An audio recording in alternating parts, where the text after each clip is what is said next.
एक बार पुनः स्वागत है हमारे YouTube चैनल फिजिक्स बाय पाली भारद्वाज में। अभी तक आपने Bihar board model set series 3 तक में टोटल 50 प्रश्नों का जो सीरीज है उसको अभी तक हमने कंप्लीट किया है। आज मॉडल सेट का ये आखिरी क्लास है। फिर नई क्लास में हम कुछ नया देखेंगे, कुछ बेहतर देखेंगे। उम्मीद करते हैं कि आप लोग अच्छे होंगे, हमारे वीडियो को देख भी रहे होंगे। और ठंड का मौसम बहुत ज़्यादा हो गई है तो आप लोग रज़ाई के अंदर ही जो है बैठ के ही हमारा वीडियो का जो है ना जितना भी प्रश्न आपको बताया जा रहा है उसको देख के अपने एग्जामिनेशन की तैयारी बेहतर ढंग से करें।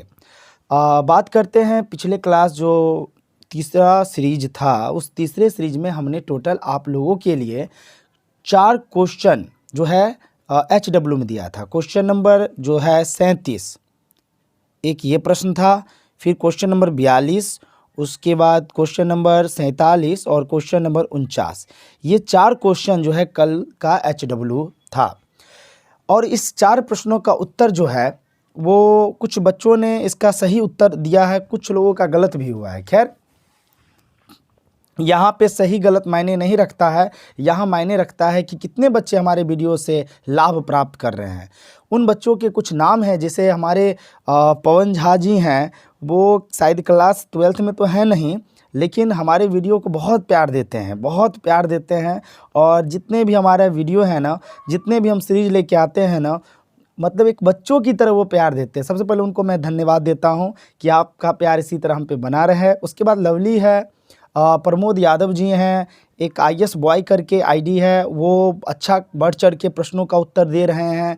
और सबसे ख़ास बात है श्रेय वर्मा जी का। श्रेय वर्मा जी जो हैं हमारे जितने भी वीडियो हैं सब वीडियो पे कुछ ना कुछ कमेंट करते रहते हैं, मतलब प्रश्नों का उत्तर वो सही देते हैं। तो धन्यवाद श्रेय वर्मा। उसके बाद विशाल कुमार हैं, जागृति सिंघानिया हो गई, रूना कुमारी हो गई, सुलेखा हो गई। सुलेखा का भी आंसर काफ़ी ज़्यादा आता रहता है। सोनू हो गया, कंचन कंचन कुमारी, मनीष, पंचम, कंचन एक जो है कुमार भी है जी, एक कंचन कुमारी भी है और एक कंचन कुमार भी है। और राम बाबू हो गए, विनय जी हो गए, रणधीर हो गया। ये सभी बच्चे जो हैं हमारे वीडियो को देख के बहुत अच्छे से कहीं ना कहीं लाभ उठा रहे हैं। सबसे पहले आप लोगों को हमारी ओर से ढेर सारी शुभकामनाएं एग्जामिनेशन के लिए और बहुत बहुत प्यार भी। आज की क्लास में हम देखते हैं क्वेश्चन नंबर जो है कल 50 तक हमने कंप्लीट किया था।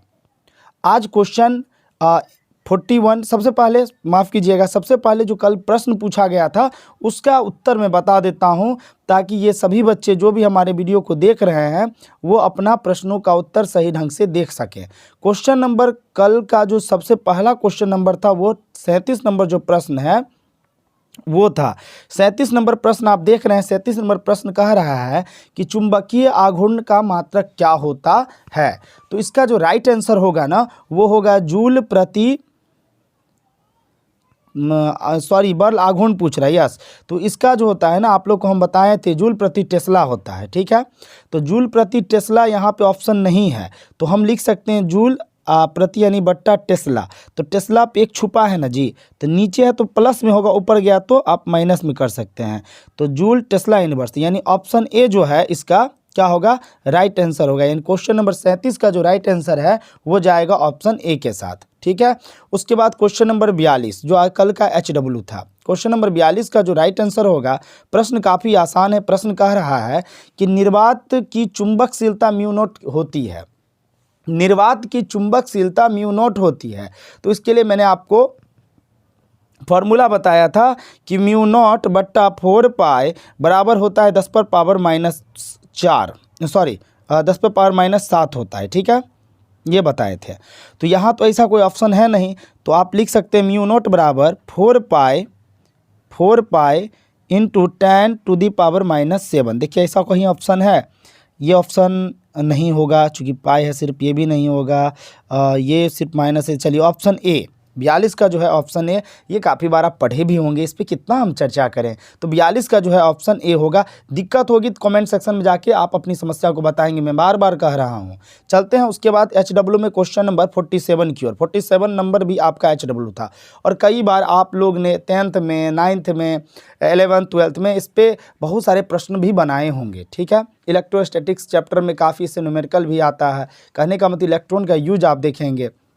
तो एक बात याद रखना, इलेक्ट्रॉन पे जो चार्ज होता है ना, वो माइनस में होता है। यहाँ जो आप देख रहे हैं इसमें से कोई आंसर नहीं होगा। ठीक है, कोई आंसर नहीं होगा, क्योंकि यहाँ प्रश्न में कम से कम ऋणात्मक तो लगाना होना चाहिए, लेकिन ऐसा यहाँ कुछ लगा नहीं है। देखिए मॉडल सेट में कभी कभी क्या होता है ना, आंसर भी गलत होती है। अगर आप किताब में अगर मॉडल सेट लिए हैं तो उसका आंसर मत देखिएगा, चूँकि बहुत दिक्कत होगी। इसलिए आप हमारे वीडियो को देखें और इससे लाभ उठाएं। तो क्वेश्चन नंबर 47 का जो राइट आंसर होगा ना, वो आंसर जाता है, आप इलेक्ट्रॉन का वैल्यू जानते हैं, -1.6 गुना 10⁻⁻19। और कूलाम जो होता है मात्रक होता है चार्ज का। प्रोटॉन का जो मान होता है सेम इतना ही होता है, लेकिन अंतर क्या होता है, प्लस में होता है। इलेक्ट्रॉन का माइनस में और प्रोटॉन का प्लस में। तो यहाँ पे पूछ रहा है इलेक्ट्रॉन के आवेश का मान क्या होता है। तो देखिए 1.6 10⁻⁻21 नहीं होगा, 1.6 10⁻⁻, ये भी नहीं होगा, 1.6। देखिए यहाँ पे जो है ना राइट आंसर हम इसके साथ ही जाएंगे। लेकिन यहाँ पे दिक्कत क्या है कि इलेक्ट्रॉन पे जो चार्ज होता है वो ऋणात्मक होता है, यहाँ दिया नहीं है, तो लगभग में आप इसको लेके चलेंगे। यही आपका क्या होगा, राइट आंसर होगा। इन क्वेश्चन नंबर 47 का जो राइट आंसर है वो बी के साथ जाएंगे। अब चलते क्वेश्चन नंबर 49 की ओर। क्वेश्चन नंबर 49 कहता क्या है, क्वेश्चन नंबर 49 जो है कहता है निम्नलिखित में कौन सही है। कुछ मान दिया हुआ है और उसमें से आपको तय करना है कि कौन सा मान जो है सही है।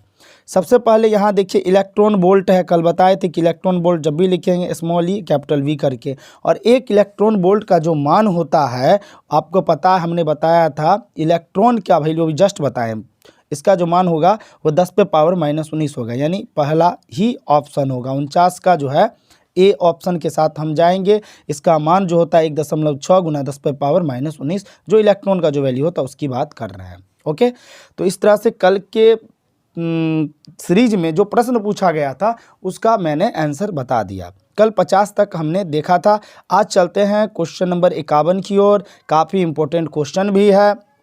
क्वेश्चन नंबर 51 कह क्या रहा है, प्रश्न को सबसे पहले हम लोग पढ़ें। क्वेश्चन कह रहा है कि निम्नलिखित में अल्फा कण के लिए कौन सही है। आपसे पूछ रहा है कि अल्फा कण है ना, उसके लिए कौन सही है, ये पूछ रहा है।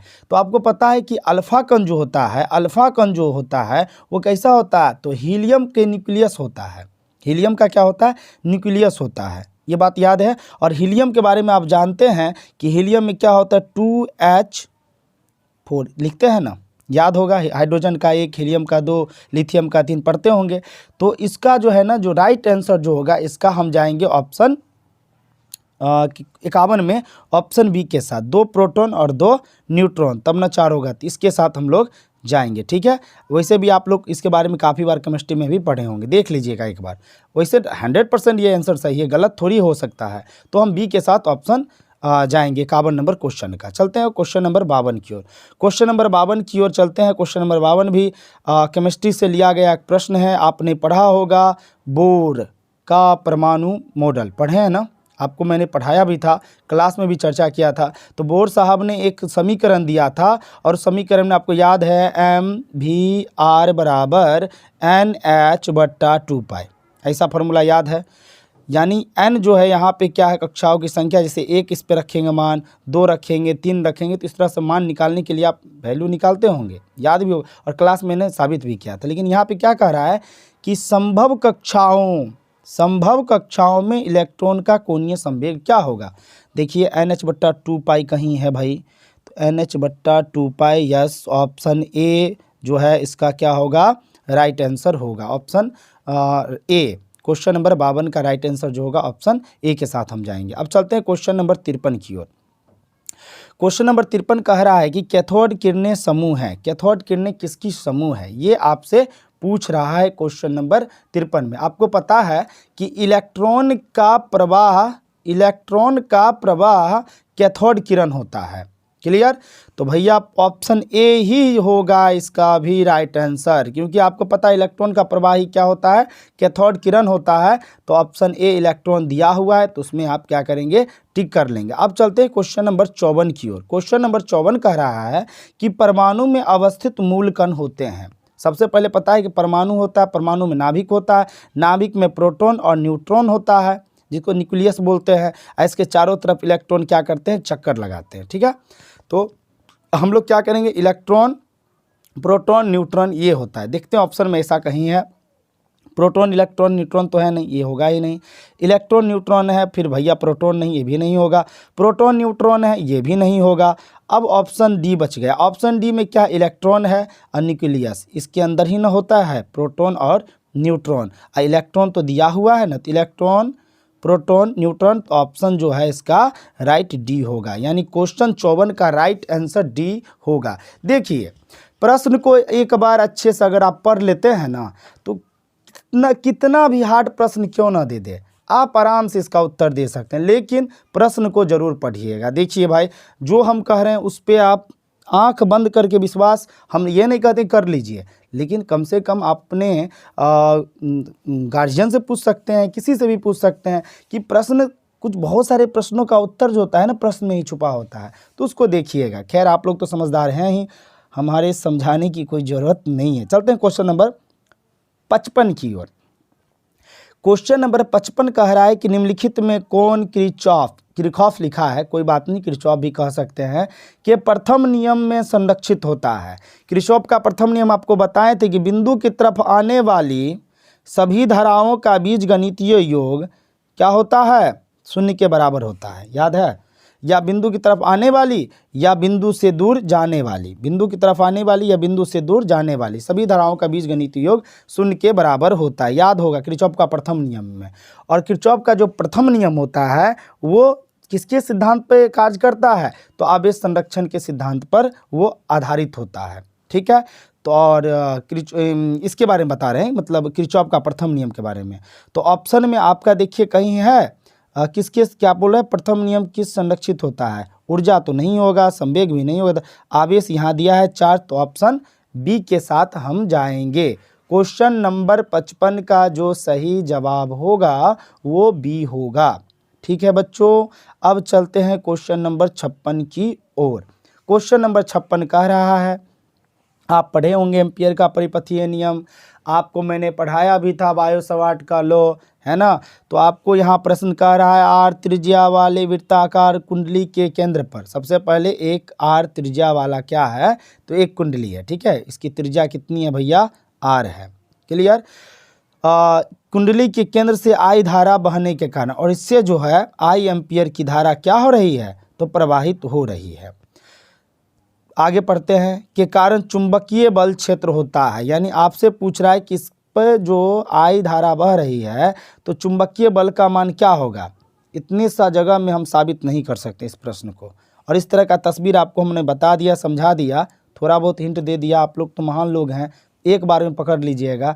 तो इसके लिए मैंने एक व्यंजक प्राप्त किया था, आपको याद भी होगा, बी बराबर म्यू नॉट आई बट्टा 2r, याद है। बी बराबर हमने साबित किया था, व्यंजक साबित नहीं किया था, व्यंजक था, इसको मैंने बताया था। तो इसका जो देखिए ऐसा कहीं है, म्यू नॉट आई बट्टा 2r, ऑप्शन ए जो है ये बिल्कुल राइट आंसर होगा। अगर कोई समस्या है, मैं पुनः बोल रहा हूँ कि आप कमेंट सेक्शन में जाके अपनी प्रॉब्लम को हमसे शेयर करें। अगला प्रश्न है, चलते हैं क्वेश्चन नंबर 57 की ओर। 57 का निम्नलिखित में कौन सही है। ऑप्शन ए देखेंगे, कहता है 1 किलोवाट बराबर इतना, 1 किलोवाट इतना, 1 किलोवाट इतना, 1 किलोवाट बराबर इतना। तो आपको बता देते 1 किलोवाट जो होता है ना, वो 3.6 गुना 10⁻6 जूल के बराबर होता है, ठीक है। तो ऑप्शन ए ही इसका राइट आंसर होगा। कहने का मतलब क्वेश्चन नंबर 57 का जो राइट आंसर होगा, फर्स्ट ईयर में आपको हमने बताया भी था, जो बच्चे फर्स्ट ईयर के देख रहे हैं वीडियो उसको आप देखेंगे। क्वेश्चन नंबर 57 का जो राइट आंसर होगा वो जाएगा ऑप्शन ए के साथ, ओके। अब चलते हैं क्वेश्चन नंबर 58 के पास। 58 बहुत आसान सा प्रश्न, बहुत ही आसान सा प्रश्न। प्रश्न कह रहा है निम्नलिखित में कौन सही है। 4 ऑप्शन आपका दिया हुआ है, ये 4 ऑप्शन में आपको जो आंसर लग रहा है उसका जवाब आप फिर से जाके हमारे चैनल के नीचे कमेंट सेक्शन होगा उसमें देंगे और नाम जरूर लिखेंगे, ठीक है। हमारे चैनल में हम देख रहे हैं कि रामायण के बहुत सारे पात्र जुड़े हुए हैं, जिसमें मंदोदरी हैं, रावण हैं, पता नहीं क्या क्या है। अच्छी बात है, बहुत लोग हंसाते हैं आप लोग, लेकिन कम से कम मंदोदरी जी और रावण जी, शूर्पणखा बहन, आप लोग जो जुड़े हैं हमारे चैनल से, साथ साथ आज हमारे कंस मामा भी जुड़ गए हैं। तो ये लोग जो है ना, जो मन है बोली, कोई दिक्कत नहीं है। आप लोग अच्छा ही शब्द का चुनाव कर रहे हैं, आपकी हिंदी काफ़ी अच्छी है, आपकी लिखावट से लग रही है। आप आंसर ज़रूर दें, ठीक है। विभीषण चाचा, जो भी लोग देख रहे हैं, लक्ष्मण भैया, आप इसका आंसर ज़रूर दें, ताकि कम से कम हमको ये लगे कि ये लोग जो है कलयुग में भी अपना नाम कमा रहे हैं। चलिए ठीक है प्रभु राम जी, अब चलते हैं क्वेश्चन नंबर 59 के पास। क्वेश्चन नंबर 59 जो है ये कह रहा है कि आदर्श वोल्ट मीटर का प्रतिरोध होता है। कई बार मैंने क्लास में चर्चा किया है, कई बार ये प्रश्न पूछा भी है, मोस्ट भी ये प्रश्न है, बहुत बार ये एग्जाम में पूछा है। तो इसका जो राइट आंसर होगा ये भी आप देंगे हमें कमेंट सेक्शन में। कहने का मतलब 59 नंबर सवाल आपके लिए आज बन गया है HW, ठीक है। इसका भी जवाब आप लोग देंगे। अगला प्रश्न चलते हैं क्वेश्चन नंबर 60 की ओर। क्वेश्चन नंबर 60 जो है कह रहा है आपसे कि ए मीटर, क्वेश्चन नंबर 60 जो कह रहा है ना, आपसे पूछ रहा है कि ए मीटर की धारा सुग्राहिता होता है। तो सीधा जाएंगे, सिंपल सा सवाल है कि ए मीटर की धारा सुग्राहिता जो होता है विक्षेप अपॉन धारा पे निर्भर करता है। तो ऑप्शन ए जो देख रहे हैं इसका राइट आंसर होगा। क्वेश्चन नंबर 60 का जो राइट आंसर है वो जाएगा ऑप्शन ए के साथ। अब चलते हैं सेल्फ इंडक्शन का, ये प्रश्न आ चुका है। प्रश्न कह रहा है स्वप्रेरकत्व का एसआई मात्रक क्या होता है। लेंज का नियम आप पढ़े होंगे, इसी चैप्टर से है। तो भैया क्वेश्चन 61 का जो आंसर होगा वो क्या होगा, एक बार पुनः प्रश्न को देखते हैं। प्रश्न कह रहा है स्वप्रेरकत्व का एसआई मात्रक क्या होता है। 4 ऑप्शन आपको दिया गया है। पहला ऑप्शन कूलम्ब है, और आपको पता है जो कूलम्ब जो है वो आवेश का मात्रक होता है। एक चीज़ सीख गए। वोल्ट है, वोल्ट जो है विभव या विभवांतर का मात्रक होता है, ये भी जान गए। देखिए वीडियो देखिएगा ना तो काफ़ी फ़ायदा होगा, ज़्यादा दबाव भी महसूस नहीं होगी। एकदम कूल माइंड होके हमारे वीडियो को आप देखें, इस पे कमेंट करें, शेयर करें, लाइक करें और सब्सक्राइब करें, ताकि हम आपके लिए और सारी वीडियो जल्द से जल्द लेके आएँ। अब चलते हैं ऑप्शन सी के पास। ओम, ओम प्रतिरोध का मात्रक है।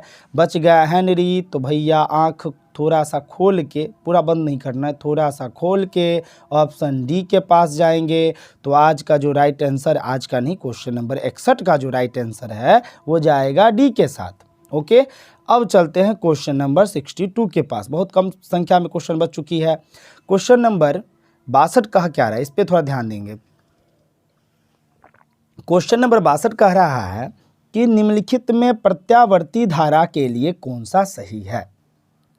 क्वेश्चन को ध्यान से पढ़िएगा। कह रहा है निम्नलिखित में प्रत्यावर्ती धारा के लिए कौन सही है। ऑप्शन को आप देख लीजिए, जब सब जगह IRMS दिया है, और आपको मैंने बताया भी है कि IRMS बराबर I0 महत्तम मान अपॉन √2 ये होता है, बताए थे ना।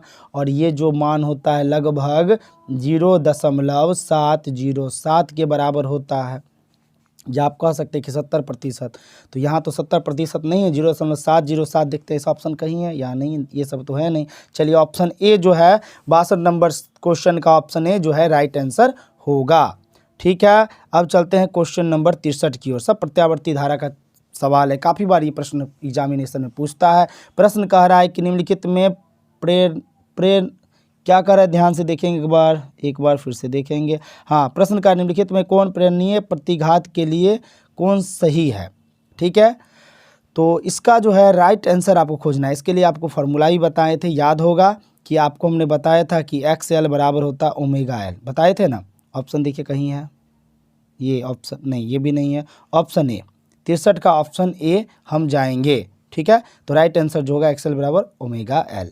अब चलते हैं क्वेश्चन नंबर 64 की ओर। क्वेश्चन नंबर 64 जो कह रहा है ये थोड़ा ध्यान देंगे। क्वेश्चन नंबर 64 आपसे कह रहा है क्या,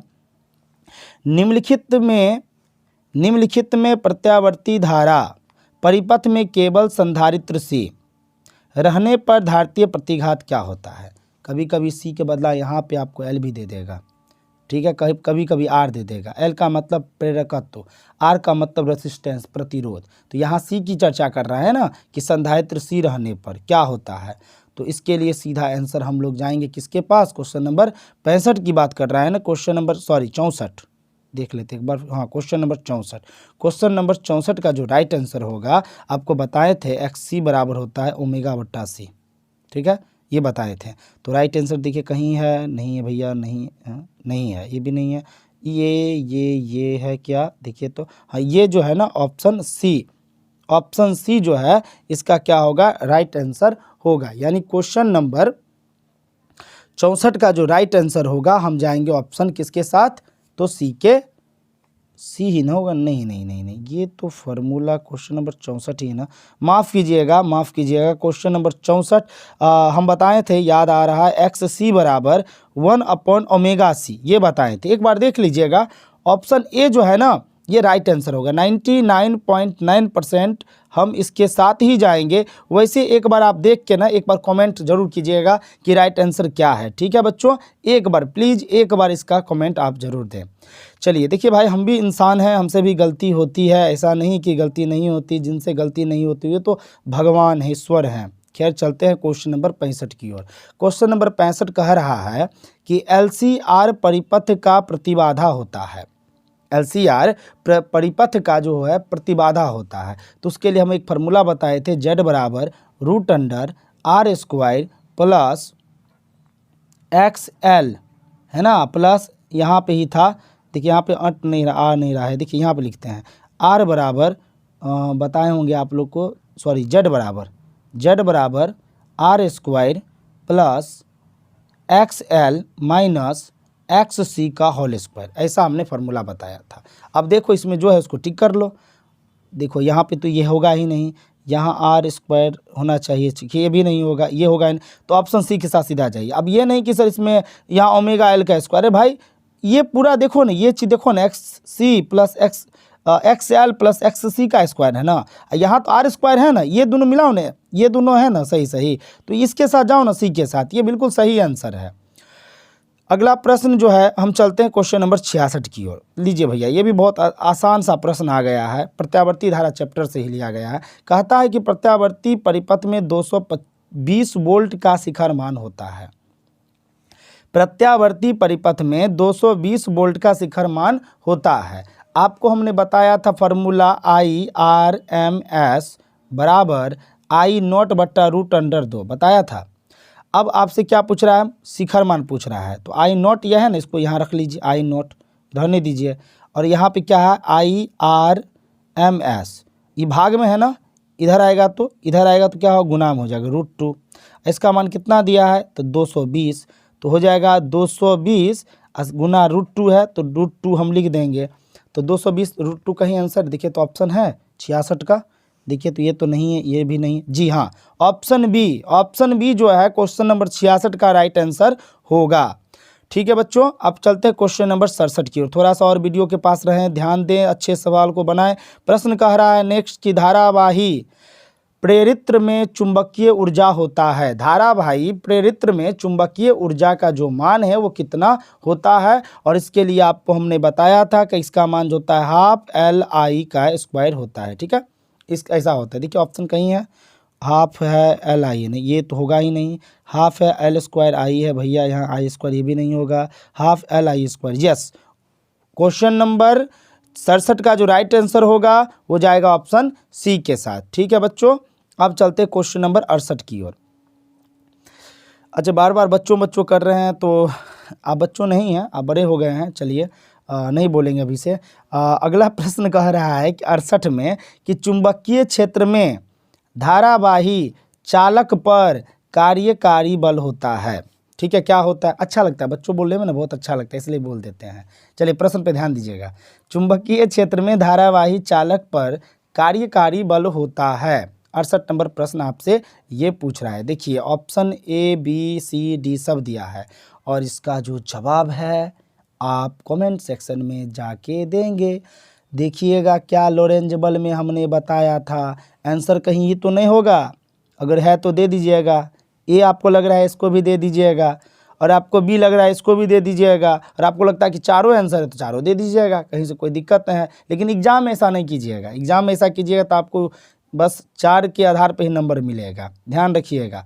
चलते हैं अगला प्रश्न, क्लास 9th नहीं 10th से आ गया है। प्रश्न कह रहा है कि निम्नलिखित में कौन व्यंजक विद्युत शक्ति के लिए सही है। निम्नलिखित में कौन व्यंजक विद्युत शक्ति के लिए सही है। और आप पढ़े थे ना, विद्युत शक्ति बराबर P बराबर होता है V²/R, या भूल गए? याद होगा। देखिए ऑप्शन ए नहीं है, बी भी नहीं है, ऑप्शन सी है क्या? Yes, option C. Option C जो है इसका राइट आंसर होगा, ऑप्शन सी 69 का ऑप्शन सी राइट आंसर। अब चल दिए हैं आखिरी प्रश्न की ओर, और वो प्रश्न है आपका आज का आखिरी मॉडल सेट बिहार बोर्ड का आखिरी प्रश्न। प्रश्न कह रहा है कि मानव नेत्र की विभेदन क्षमता मिनट में होती है भैया कितना। सबसे पहले आपको पता है कि 1 मिनट बराबर जो होता है वो कितना होता है, 0.17 डिग्री होता है। इतना बात याद रखिएगा, ये भी पूछ सकता है 1 मिनट में कितना डिग्री होता है, तो बता देना 0.17 डिग्री होता है। एक बात क्लियर। दूसरा बात आपसे कह रहा है कि मानव नेत्र की विभेदन क्षमता क्या होता है। पहले ये समझिए कि मानव नेत्र का विभेदन क्षमता होता क्या है। इसका डिफिनीशन आपको पता है, मैंने बताया था कि किसी यंत्र द्वारा एक दूसरे के नज़दीक, किसी यंत्र द्वारा एक दूसरे के नज़दीक, जैसे एक वस्तु ये है ना, 2 वस्तु है, मान लीजिए ऑब्जेक्ट है, ये क्या है भैया, ऑब्जेक्ट है। एक ऑब्जेक्ट 2 ऑब्जेक्ट, और दोनों ऑब्जेक्ट को हमारी आंख जो है ना एक साथ देखती है। कितना मिनट में? 1 मिनट में, ठीक है। तो क्या दोनों वस्तु अलग अलग दिखेगी या एक साथ दिखेगी? तो आपको पता है ना कि 1 मिनट में, अगर 1 मिनट की बात किया जाए तो दोनों वस्तु एक साथ दिखेगी। खैर पहले इसका डिफिनीशन जान लेते हैं। क्या कहता है, किसी यंत्र द्वारा एक दूसरे के नज़दीक स्थित वस्तुओं का अलग अलग स्पष्ट देखने की क्षमता को उस यंत्र का विभेदन क्षमता कहते हैं। एक बार देख लीजिएगा, ठीक है। और आपको बताया था कि मानव नेत्र की विभेदन जो क्षमता होती है मिनट में, अगर आपसे पूछ दे तो क्या होता है, 1 मिनट में 60 सेकंड से भाग दे देंगे, वही हो जाएगा। यानी ऑप्शन कहीं है, देखिए तो ऑप्शन ए जो है इसका राइट आंसर होगा। यानी क्वेश्चन नंबर 70 का जो राइट आंसर है वो जाएगा ऑप्शन ए के साथ। अब इस तरह से मॉडल सेट का जो ऑब्जेक्टिव प्रश्नों का एक श्रृंखला थी वो हो जाती है आज समाप्त। अब नए सीरीज में कल हम नया प्रश्न लेके आएंगे, मोस्ट VVI क्वेश्चन लेके आएंगे, प्रत्येक यूनिट वाइज क्वेश्चन लेके आएंगे। हमारे चैनल से आप जुड़े रहें, चैनल को सब्सक्राइब जो बच्चे नहीं कर दीजिएगा, मन हो तो, नहीं मन हो तो मत कीजिएगा, कोई बात नहीं। और बात करते हैं कि प्रश्न जो है देख रहे हैं आप यहाँ पे, ये प्रश्न भी बहुत इंपॉर्टेंट है, काफ़ी बार पूछा है। लॉरेंज बल क्या होता है, विद्युत द्विध्रुव क्या होता है। अगर ये सब का नोट्स अगर आपको चाहिए तो हमारी टेलीग्राम चैनल पे जाके जुड़ सकते हैं, वहाँ से ये नोट्स प्राप्त कर सकते हैं। कोई इसके लिए रुपया देने की ज़रूरत नहीं है। अरे आप लोग की सेवा करना ही हमारा परम धर्म है। तो भैया चैनल को फिर से मैं बोलता हूँ, अगर पसंद आए ज़रूरतमंद बच्चों को शेयर कर दें। इस लिंक, जितने भी प्रश्न हैं उसको लिंक को कॉपी करके कहीं पर भी कोई भी ज़रूरतमंद बच्चों को आराम से दे सकते हैं। खैर इतना बात बोलने की ज़रूरत नहीं है, आप इतना बात सुनने के लिए हमारे वीडियो को देखेंगे नहीं। तो आज के लिए इतना ही, तब तक के लिए धन्यवाद। आप अपना ख्याल रखेंगे। जय हिंद, जय भारत।